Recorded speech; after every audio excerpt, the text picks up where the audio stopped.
Hello, welcome to the Lancet Voice. I'm Gavin Cleaver. It's June 2021 and we're very pleased to have you on board for another episode. This week we'll be discussing the thorny question, what's wrong with global health? We'll be talking about the colonial influences still dominating global health research, about the problematic language we all use when discussing health matters around the world, and what reforms could and should happen to promote health equity everywhere. I'm very pleased to say that Mandip Aujla, Senior Editor at the Lancet Global Health and our resident expert on all things decolonising global health, has selected the interviewees for us this time around. So later on, you'll hear Mandip speaking with Lioba Hirsch, who's worked on a research project exploring the colonial history of the London School of Hygiene and Tropical Medicine. But first, Mandip spoke with Desmond Jumbam, a health policy consultant whose career has taken him from Cameroon to Harvard and then back to West Africa. He's currently working with Operation Smile, an organisation treating cleft lip and cleft palate. Desmond wrote a piece for BMJ Global Health last year, a satirical overview entitled How Not to Write About Global Health. His piece, which I stress is humorous and satirical, includes such gems as, "Let sustainability worry about itself when the time comes. Your main task at hand is to develop and execute your project successfully by your standards. Write up the results and publish your manuscript. You need to meet those grant deadlines. You can worry about sustainability after the project is complete, or better yet, let somebody else worry about it." We spoke with Desmond about his unique perspective on global health. Thank you very much for joining us today, Des. Hi. Okay, so there's been quite a lot of talk about the asymmetrical power structures that still dominate global health and about ways to achieve equity in research, both in our journal and in many others in the past year. You wrote a very popular editorial that gives guidance on how not to write about global health. Can you tell us a bit more about the inspiration behind that? Well, the paper was written out of frustration. My friends and I often talk about these things in global health, and often when we talk about it, it's really in like, can you still believe that this is happening? It's insane, like it's ridiculous. That someone would go to a country for 1 week and then somehow they become experts of all things in that country, including the culture and the food and the interventions that the country should be developing. So we always talk about it in kind of a ludicrous, like, this is insane. It felt, I always wanted to write about it, but I didn't want to write a dry academic article. And there's an article that has been written by Binyavanga Wanaina from Kenya called How to Write About Africa. I read that article about more than a decade ago. And I thought a lot of what he wrote could be applied to global health. And so I always had it on the back of my mind.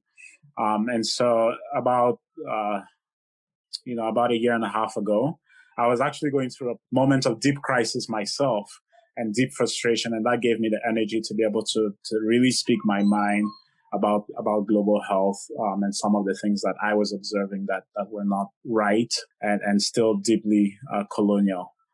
But again, write it in a way that people would appreciate and kind of see, anybody would see themselves in it, right? That I can see that I've done this myself. And from the comments on Twitter, those are some of the reactions that I got. But the article itself, the contents of the article comes from, I think almost everything in the article are things that I've observed from my relatively short time within global health. So for example, one that I like to reference is the idea of getting community buy-in. It's a language that we talk a lot about in global health. You have to get community buy-in. You have to get the buy-in of the locals for your intervention to be impactful, to be sustainable. They have to accept it. And so this is something that has become convention in global health, but people don't, those in global health, many in global health don't actually really seek or don't even understand what it takes to get buy-in, right? So what I observed, was that, we would set up some facades. We already have the research idea, the intervention is mine, the funding is in place, the staff is in place, everything is in place. But we still need to show that community had a buy-in somehow. So we set up this 1 to 2 day workshop. I don't know why they're always 1 to 2 days, but that's the convention. And once the workshop happens, it doesn't really matter what was said at the workshop. The goal is to get those at the workshop to somehow agree to what you've already conceived. And then when you write that in your manuscript, it's given that you've got community ownership, but that's not really the case. And those in the community knows that. And those of us in the global health space talk about it as being utterly ridiculous. So there are quite a number of things. Even the whole idea of sustainability, again, in many instances seems like a facade, because we know we have to talk about sustainability of the projects, but people don't really think about it up front. What does it take to get a community to own and sustain a project in the long term? That impact of your intervention is sustained for the long haul. So you're quite involved in the movements to decolonize global health. What have been some of the reactions to the whole idea? Well, I think there are a couple of reactions. The first is denial.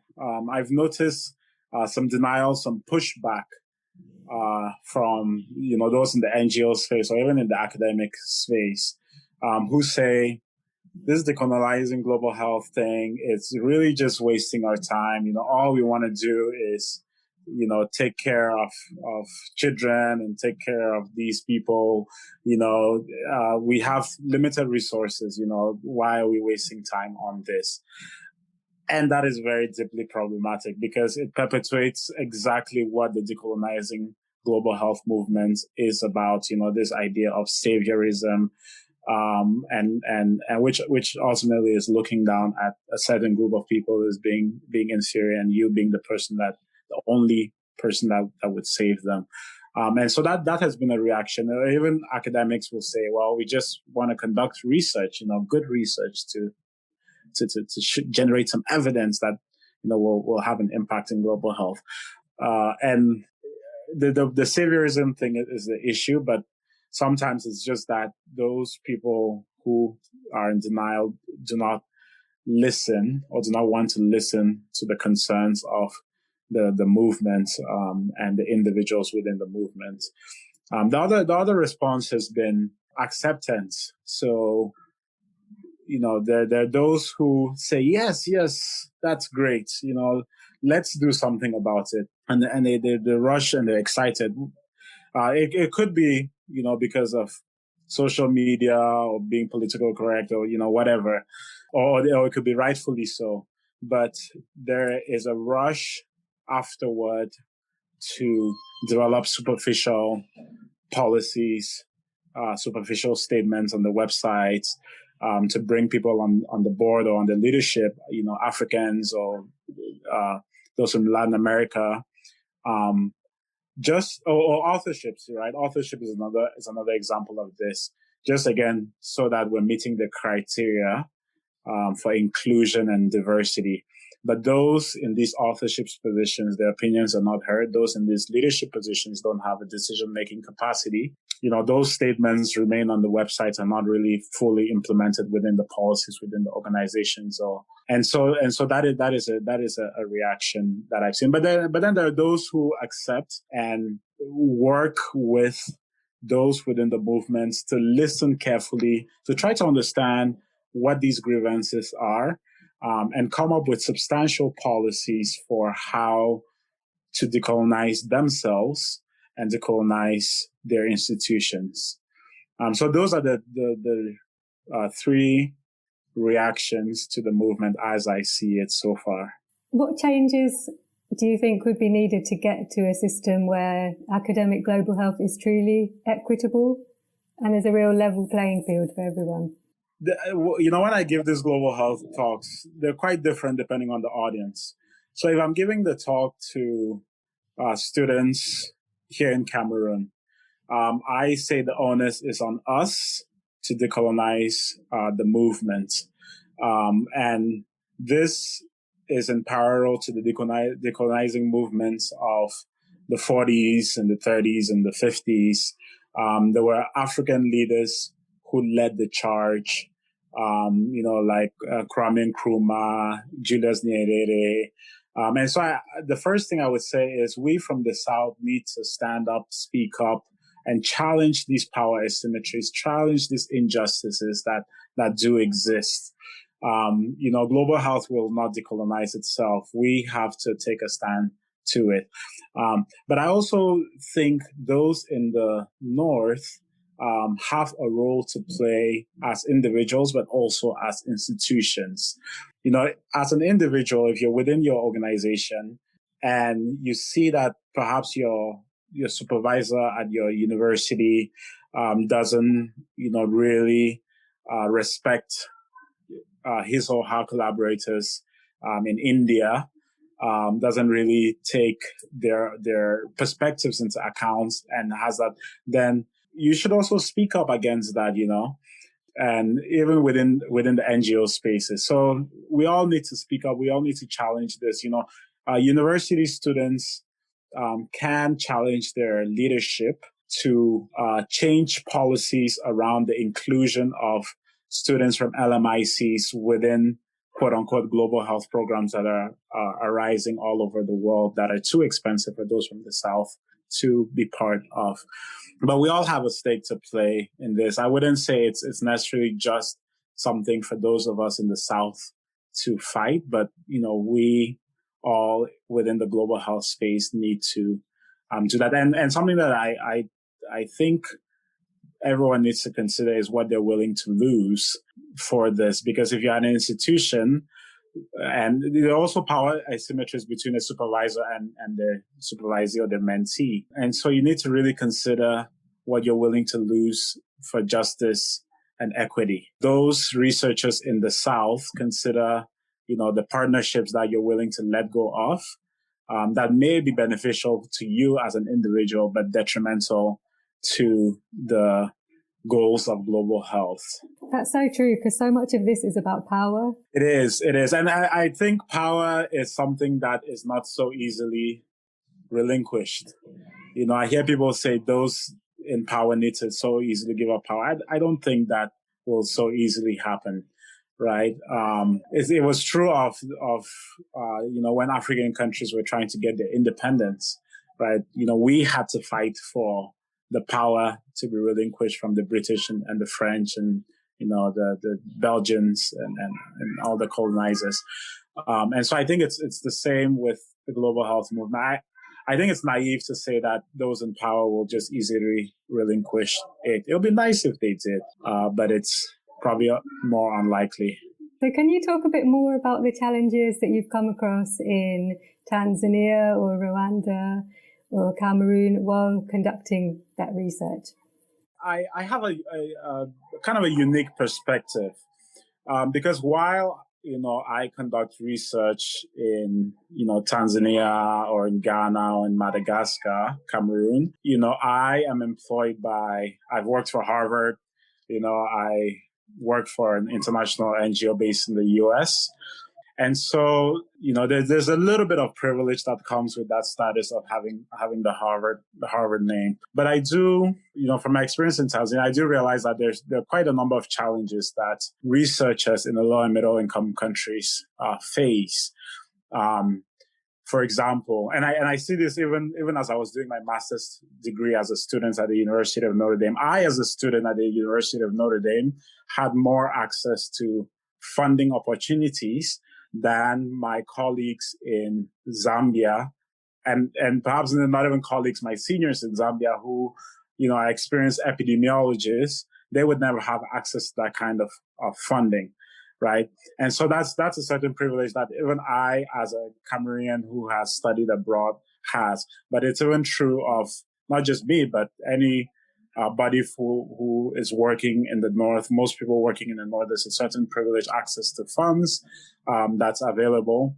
And something that I've also realized in my research is that there are, power asymmetries between those in the global North and those in the global South. So typically researchers, in the South or, here in Africa, are seen as data collectors. They're not really seen as equals with, researchers in the North. And the way I've observed it is that typically, researchers at Harvard or at UNC or wherever, Don't necessarily mean to just point out Harvard, but that's where I've been.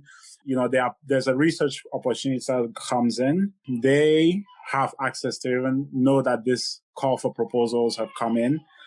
They put in the research proposals and the ideas for research to be conducted in, for example, Zimbabwe, and sometimes without consulting the researchers in Zimbabwe, right? When they do get access to the funds, sometimes and quite often that's when they reach out to the researchers in Zimbabwe to say, what do you think of this idea? We read some papers, and we think that this could be a life-changing, impactful solution that will radicalize the health system of Zimbabwe. And at that point, the funding is already available. And so even if the researchers in Zimbabwe think this is absolute nonsense, they'll still say, well, let's try it out, right? We know what will work for our people. The funds are there, and so they accept it and they try that. And I've noticed this even with ministries of health, right? Sometimes an NGO brings funds, they bring an idea to a Ministry of Health to say, we would like your permission to implement this. Even if the Ministry of Health doesn't think it's a health priority for them, who make the priorities for the country, they still will accept those ideas, those funds. And so those power asymmetries do exist. It even comes down to who gets to publish the papers, where they're published, who gets to be first author and last author on the papers. Recently there's a lot of talk in global health about authorship, and it's a fundamental problem. But I always like to say that it's not really about the position of the authors in themselves. They represent something. They represent decision making. They represent the knowledge that is prioritized within global health. And Shea Mbimbola, the editor-in-chief of BMJ Global Health, talks about it in his article, The Foreign Gaze, Authorship in Global Health. And he says that the fundamental problem is not necessarily the authorship, right? It's the way, the knowledge that is being prioritized. If the knowledge that we prioritize within global health does not reflect the realities on the ground, then there is something fundamentally wrong with the information that we're using to come up with interventions and to implement. So it's a fundamental problem, not just about the authorship positions, but it's a colonial problem, And so what tends to happen with the authorship issue is that we tend to go towards gift authorships for fear that you're going to publish a global health paper and, you're going to be attacked on Twitter for not having enough African sounding names. And so that doesn't really solve the issue to just look at it as an authorship position issue, but it's more fundamental than that. Great to hear from Des there, and I think we'd be remiss not to include an excerpt of his piece, which we talked about there, which you'd be able to find online just by searching Desmond, Jumbam and BMJ. So I'm joined by Mandip and my co-host Jessamy Bagenal. Mandip, this is a great passage. Well, I mean, they're all great passages, but here's one. Never forget to include the old African proverb, if you want to go fast, walk alone. If you want to go far, walk together. Or the Chinese proverb, give a man a fish and you feed him for a day. Teach a man to fish and feed him for a lifetime. How else will your readers know yours is a global health paper? It will also show that you've taken the time to understand local customs and have connected with the community on a deep level.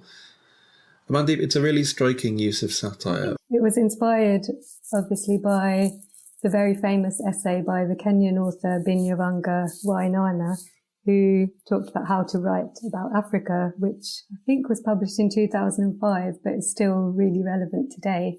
I thought all of Desmond's editorial was really relevant and just very timely and relatable for most people that are involved in academic global health in one way or another. So whether it's about sustainability of research projects, collaborations in countries and international collaborations, understanding cultural and social contexts in countries, and just, how to write authentically about global health. And Des himself is equally personable, isn't he? And he's doing some really interesting work at the moment. Yeah, very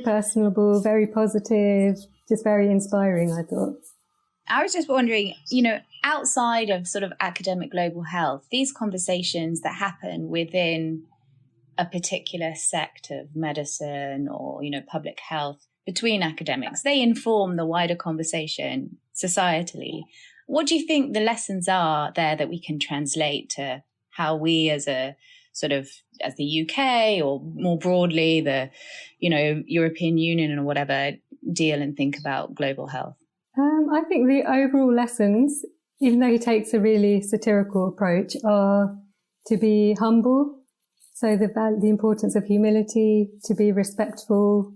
If you are a researcher or an academic or even a policymaker from a high-income country who's going into a less well-resourced setting, and giving due credit and acknowledgement to the people who help to make everything possible. And I guess what I'm trying to kind of get at is how do you think that also reflects on how we deal with lower middle income countries on other projects outside of global health, whether it's, economics or technology or whatever? Do you think that there are all of these sort of similar traits and trends that we all do in basically every single category? And it's all, it's basically just sort of exactly the same pattern happening over and over again? Yeah, I can't speak with any great expertise in any other areas, but there's certainly been loads of discussion happening about inequities in global health research. Just the overall continuation of practices that have their roots in European empires of the 19th century. And I guess that applies to everything. And these discussions have certainly got much louder in the last year or so. And there's just this continuing idea, I think, that expertise can only be found in elite institutions in Europe or North America. So I think these cycles continue really with producers and gatekeepers of knowledge, technologies, interventions, continuing to mirror historical colonizers.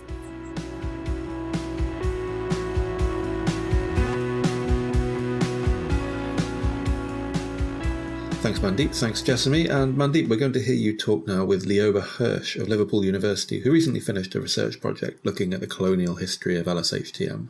Lioba is also an author on the recent Lancet Global Health comment, "The Words We Choose Matter, Recognising the Importance of Language in Decolonising Global Health."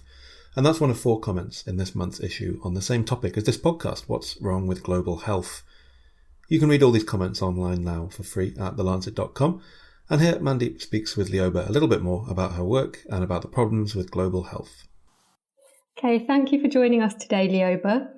The relationship between colonial history and the modern practice of academic global health has been receiving a lot of attention recently, both at universities and in the published literature. And you wrote a powerful perspectives piece on this subject that was published in the Lancet earlier this year. Can you tell us what triggered the growing interest in this area? I think one very simple reason really is that there's an increasing number of people of colour working in global health institutions in Europe, but also in North America and around the world, really. So I think an increasing number of people of colour and I would say still...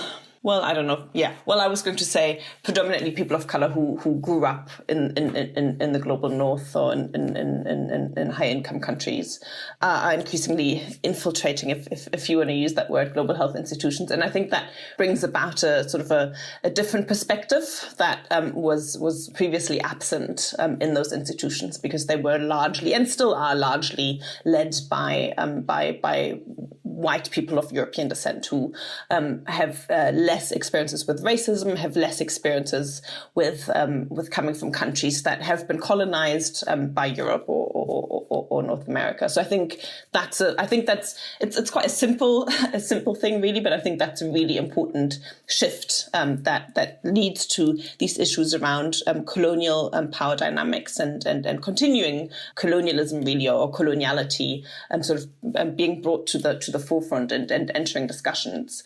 So I think maybe that's the long-term trend. I think more recently, last year's recurrence or I guess resurgence of the Black Lives Matter movement also created a really big impetus for global health organizations to sort of say, "Ooh, yes, something is wrong," and in effect to listen to the things that people of color have been saying for like a really long time. And so I think last year was really a moment when suddenly white leadership sort of started listening and said like, oh yeah, okay, well, we do recognize now that there is a racism problem and there is a coloniality problem in global health. And I think those two factors together are probably, and I'm sure there are many other factors, but I think those two were sort of really strong factors for this being a conversation that we can't really escape or avoid anymore today. Okay, and can you tell us a bit more about the parallels between historical colonizers and the current system of global health today?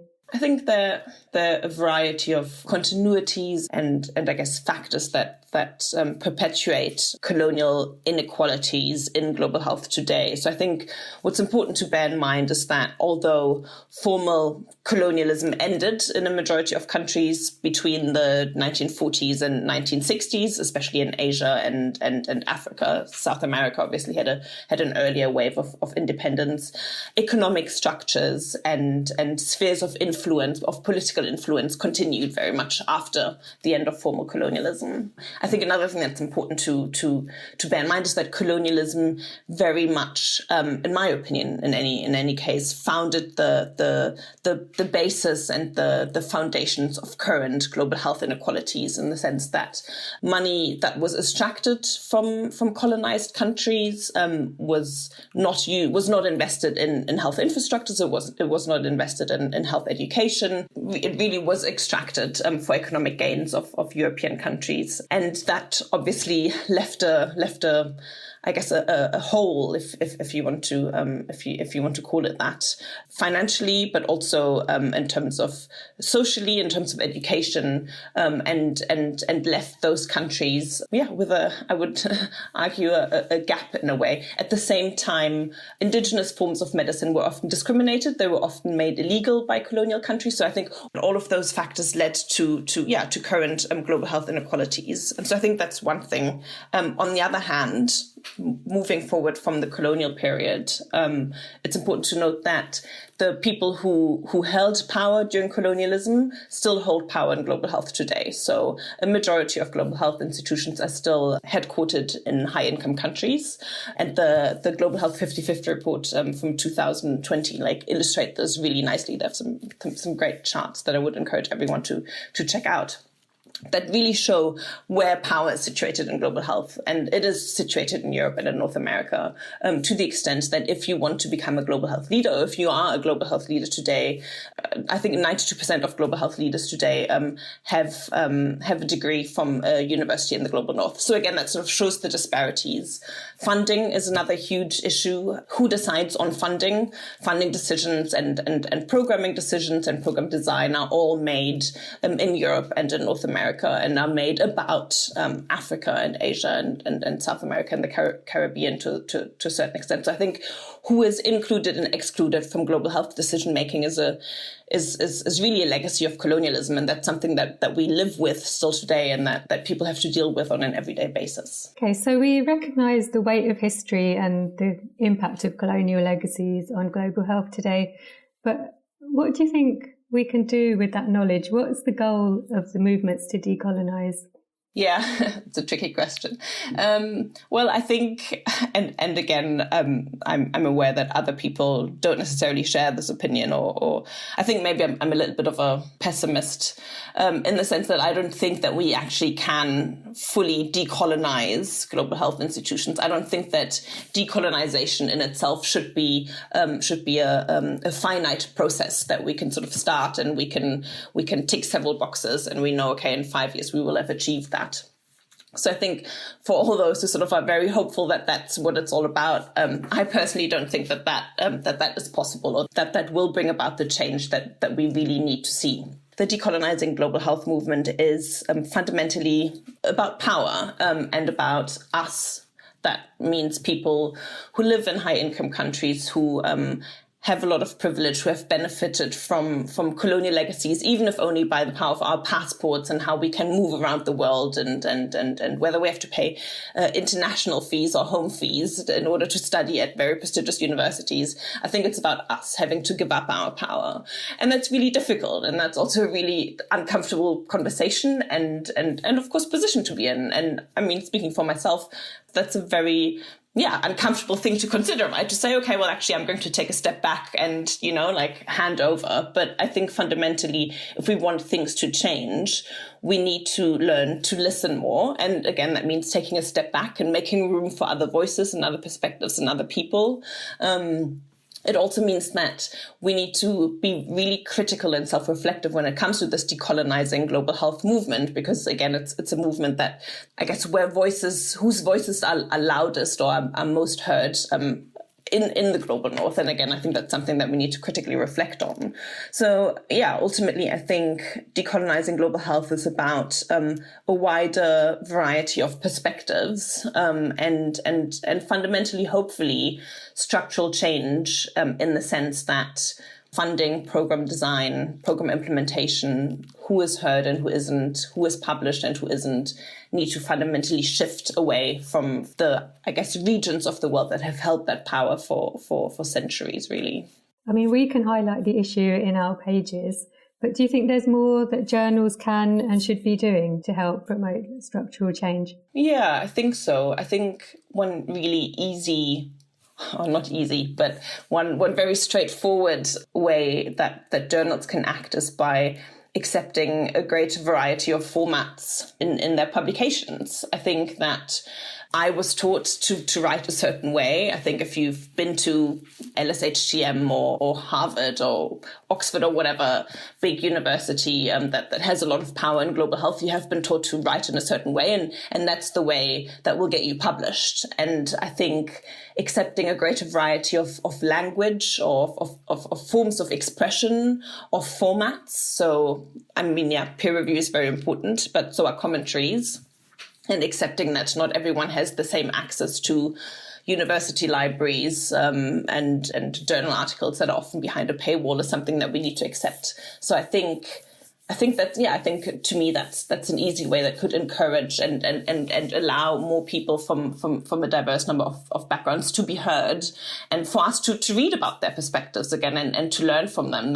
And I think fundamentally a lot of them are now being excluded because of the way in which peer review is structured, because of what we look out for, what we think a journal article, a scientific article should look like. Yeah, again, not easy, but quite a straightforward thing to do. Could you tell us who or what has inspired you to work in this area? Yeah, gosh. I think I've been interested in health and racism for a really long time. And I think I actually started being interested in it by reading Rebecca Skloot's book, The Immortal Life of Henrietta Lacks. Is that what it's called? And I think I read that when I was doing my master's. And that is such, a deeply sad and horrifying story of how racism and, I guess, medical development intersect in a way that harms one particular family and ultimately exploits one woman's cancer cells. But I think that sort of like got me going and got me interested in health and health justice. But ultimately, I guess it's just talking to people and talking to students and listening to people in Africa and in Asia talk about their experiences. I think ultimately it's about health justice. It's about working towards a world in which health is more equitable, but in which we also look at medical practice and health practice more critically, and in which we remove it a little bit from the pedestal on which it stands, which sort of proclaims that it can't do no harm. And I think as a person of colour, and I think as many Black and brown people the world over know, that's not true. So, yeah. Great. Thank you. Thank you very much for joining us, Lioba.